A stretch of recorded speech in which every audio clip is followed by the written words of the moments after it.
I still believe in our city. It really is a statement that I'm putting up with these guardians who are strong and resilient and hopeful in the face of these horrible attacks against our community.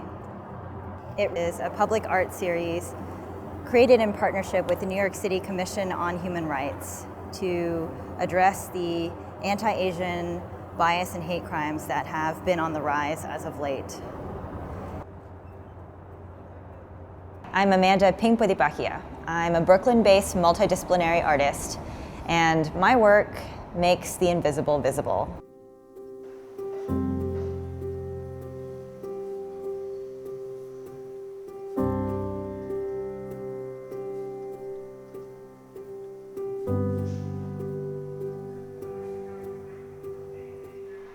Today we're in the financial district installing these new panels for I Still Believe in Our City. We see these figures depicted larger than life. And what they do is they lift us up.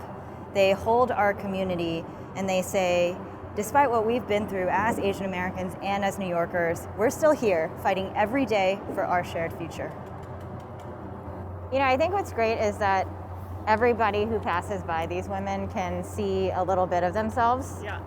We all have stories from our youth of being subjected to various forms of Asian American racism. We've also seen in the past year kind of powerful movements like the Black Lives Matter movement, where we've been in solidarity and in coalition with different communities throughout the city to fight against anti-Black racism. Now we're talking about anti-Asian racism. New York City, because of its diversity, I think is a city where we want our different communities to be standing up for each other in solidarity. Physical attacks and verbal assaults against people of Asian descent around the world has increased during the COVID-19 pandemic.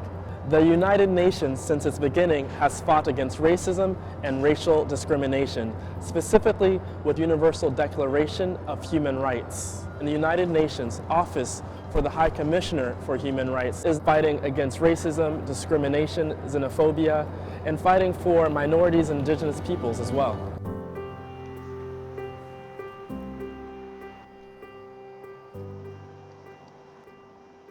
Now we are in my installation called May We Know Our Own Strength. This installation is a second body of work that I'm developing in partnership with the New York City Commission on Human Rights. It was inspired by a watershed moment of AAPI youth sharing their stories of sexual assault and gender-based violence. In this installation, I invite all New Yorkers, actually anyone anywhere, to submit through an online portal, mayweknow.nyc, their stories, their sins, secrets, and suffering. And I will take this pooling mass of anger and loss and grief and pain and weave it into hanging paper sculptures into this space. This is a message received yesterday. I am a survivor of sexual abuse. My older male cousin molested me when I was 12. What makes this even more complicated is that he is from the AAPI side of my family, so I often find myself struggling to accept that the source of my connection to this beautiful community also contains my greatest wound. I think this submission is so powerful because, you know, like healing from trauma, there's such a mix of pain and grief, but also hope. Art can be such a powerful way to access your own humanity. I think we see atrocious human rights violations happen because folks have shut the door on their own humanity. Art can really be a way to bring your humanity back home.